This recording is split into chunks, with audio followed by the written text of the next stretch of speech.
É que nós temos memória muito curta. Nós não temos hoje uma relação internacional. Vivemos à sombra de um relacionamento chamado Mercosul, que não nos dá absolutamente nada. Nós temos 3 acordos internacionais, ou 4. Um deles apenas funciona, com Israel. O Chile tem 21, o Peru 14, o Equador 11, o México 14. 3 não funcionam muito bem, mas um funciona com os Estados Unidos. Os Estados Unidos têm 14. Onde é que nós vamos aprender? Onde é que nós vamos? É na relação internacional que nós podemos fazer isso. E no relacionamento entre universidade e empresa. Temos professores e alunos capazes disso. Não nos falta. Se nós temos capacidade de invenção no futebol, se nós temos capacidade em desporto, se nós temos capacidade demonstradas em muitas partes do mundo.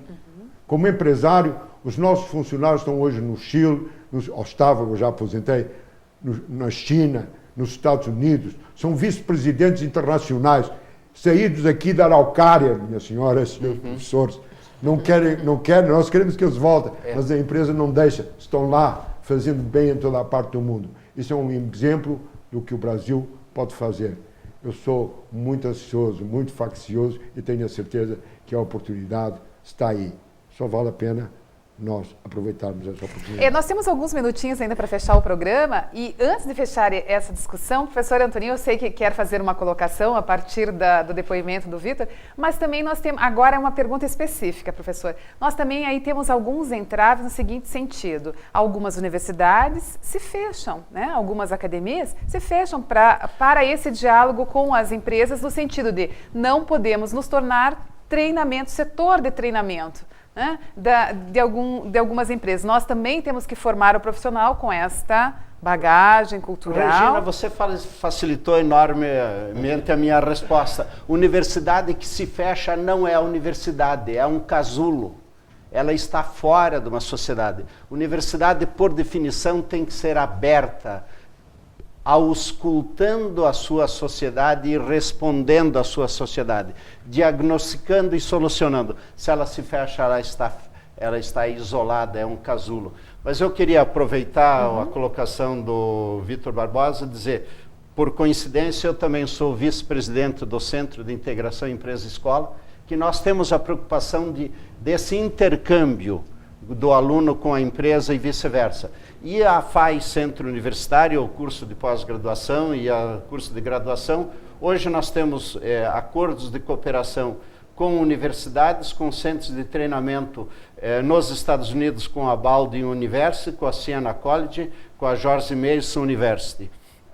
Em Portugal, com a Universidade do Ninho, na Espanha, com o ESAD, e temos mais um acordo que nesse momento me foge o nome. Na França, temos um acordo de cooperação de intercâmbio de estudantes, professores, pesquisas e intercâmbio com experiência. Na Alemanha, temos com a Universidade de Berlim, com Münster, com intercâmbio de professores, estudantes, desenvolvimento de projetos de pesquisa. Esta colocação é um desafio que nos excita, nos estimula e nos provoca para intensificarmos e ampliarmos com o objetivo da preparação técnica dos nossos alunos, dos nossos professores para os novos desafios dos tempos atuais. Muito bem. Vamos deixar então a nossa segunda questão norteadora, que os nossos convidados vão falar sobre a mesma ao longo do terceiro bloco. Diante da abertura econômica, da agressividade das organizações mundiais e do acirramento da competição entre as mesmas, quais as estratégias de sobrevivência adotadas pelas pequenas e médias empresas? Fique conosco, já voltamos.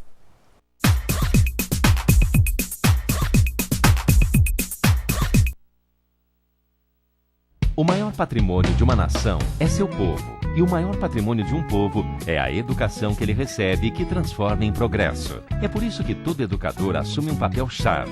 E ele começa não na tarefa de educar, mas sim na de aprender com os melhores profissionais, atualizando-se e fazendo uma especialização com quem há mais de um século trabalha na arte de ensinar com qualidade. FAI, porque só quem tem a maior tradição no ensino é que pode oferecer a melhor pós-graduação em educação.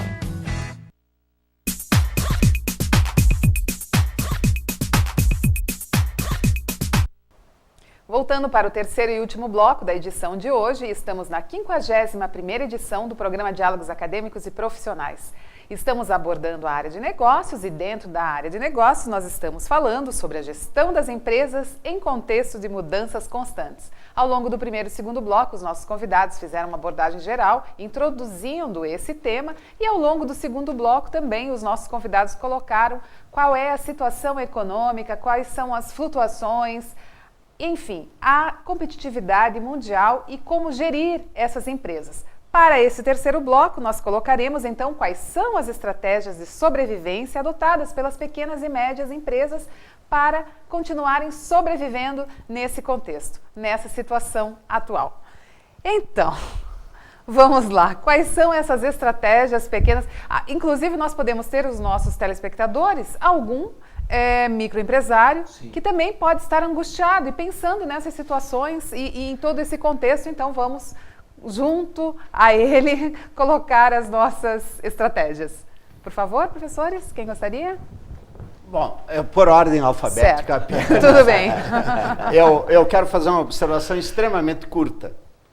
Empresa inova, a capacidade inovativa de uma empresa está diretamente ligada com a capacidade da sua gente, dos seus funcionários, dos seus executivos, da sua equipe.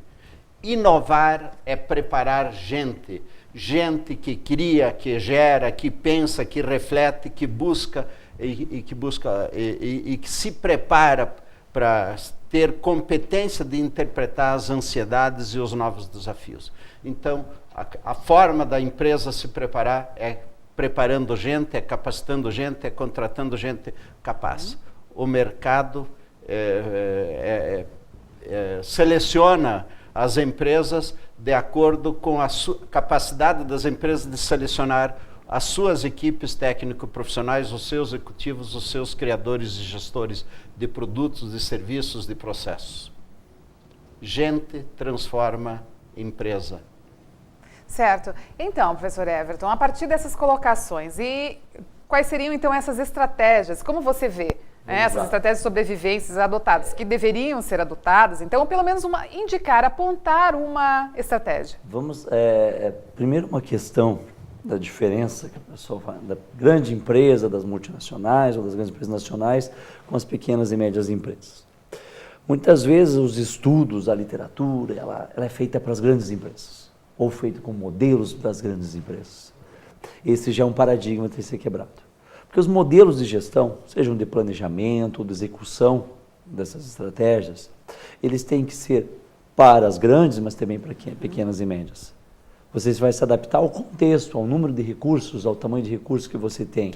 Só que, muitas vezes, o pequeno empresário, como você está assistindo, puxa vida, como que eu faço para não é crescer os próximos 10%, como eu faço para ficar aberto até o mês que vem?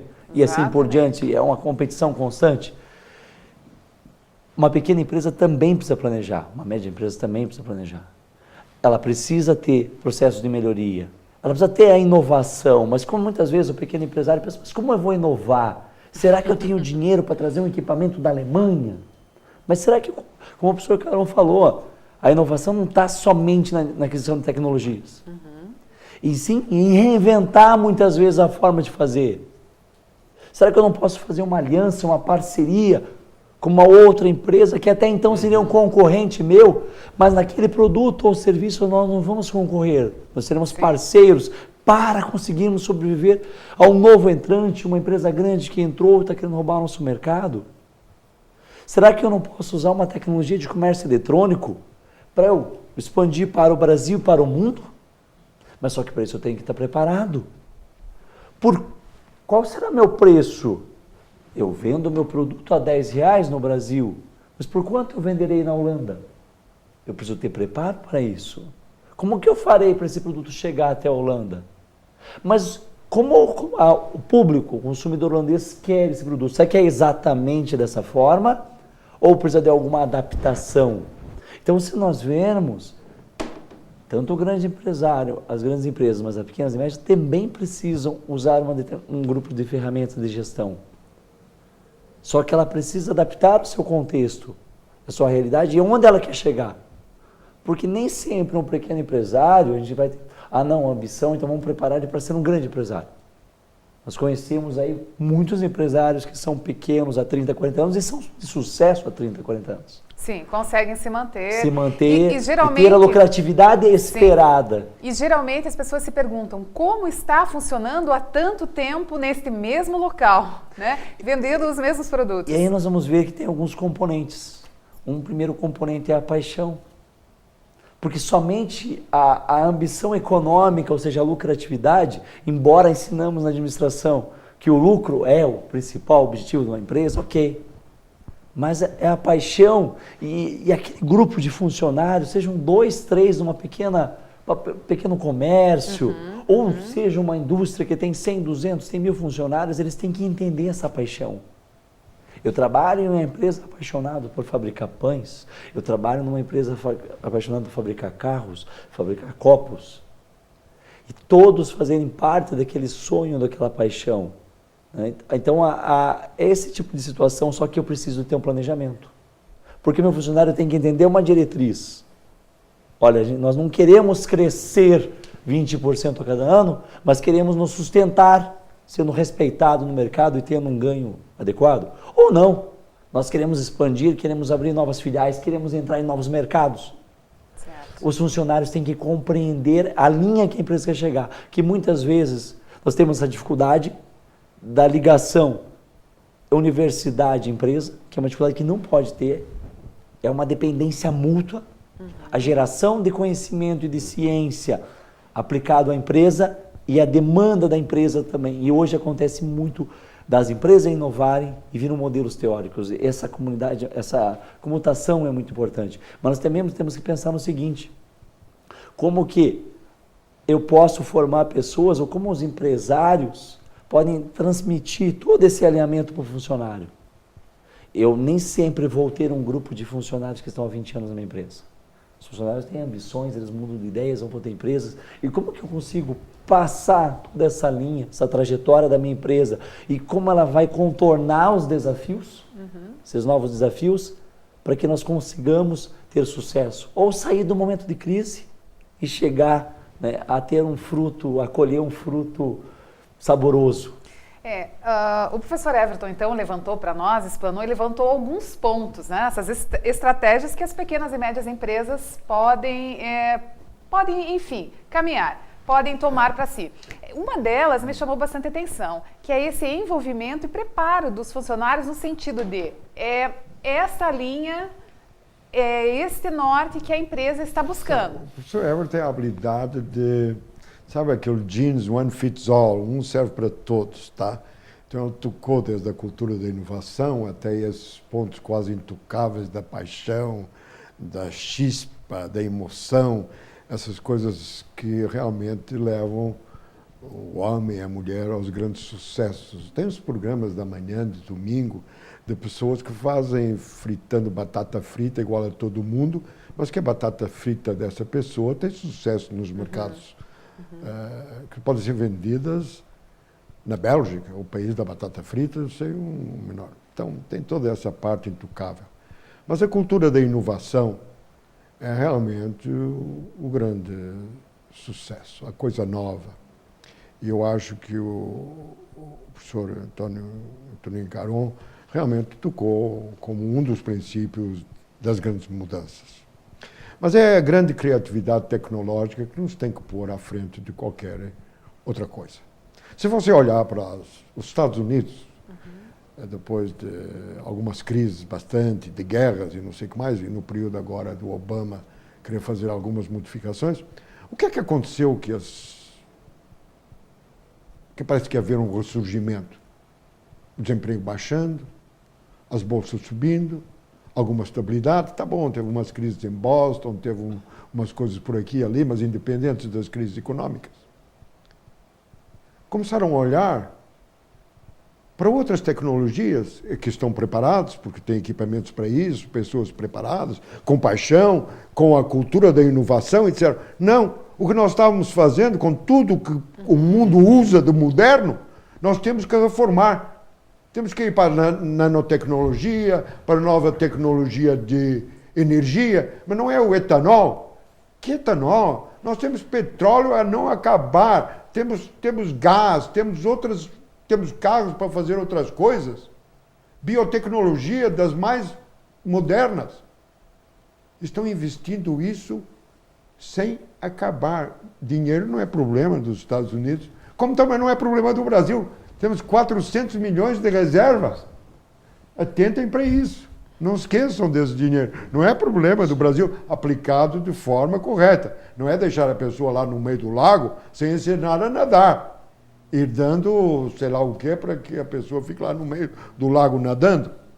Dinheiro é para se aplicar. Então essa cultura de inovação, associada a outras coisas, como seja liderança, constância do planejamento estratégico, para qualquer coisa serve, para pequena, média ou grande empresa, todas servem. Talentos.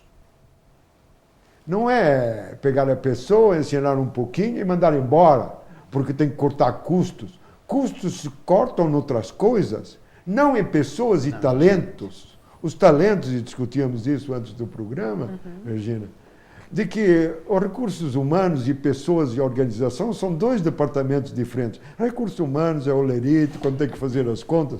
Pessoas e organização, hoje é um departamento independente da administração, ela tem que acompanhar a grande gestão da empresa para desenvolver pessoas humanamente necessárias ao desenvolvimento e crescimento da empresa envolvida. É aí onde eu gosto da profissão do professor Antoninho Caron, assim como o econometrista. Certo. A engenharia de produção. A engenharia de produção não tem a ver com chave de fenda, tem a ver com o grande planejamento estratégico. Foi aí que se inventou o grande bombardeiro em 1947 pela Ford, o Liberator, quando o Ford dizia: eu preciso de um avião para ganhar a guerra, me chamem os engenheiros de produção para planejar um avião, o resto eu compro. Engenheiro de eletricista, engenheiro mecânico, eu preciso de um planejamento para um avião. Okay? Isso é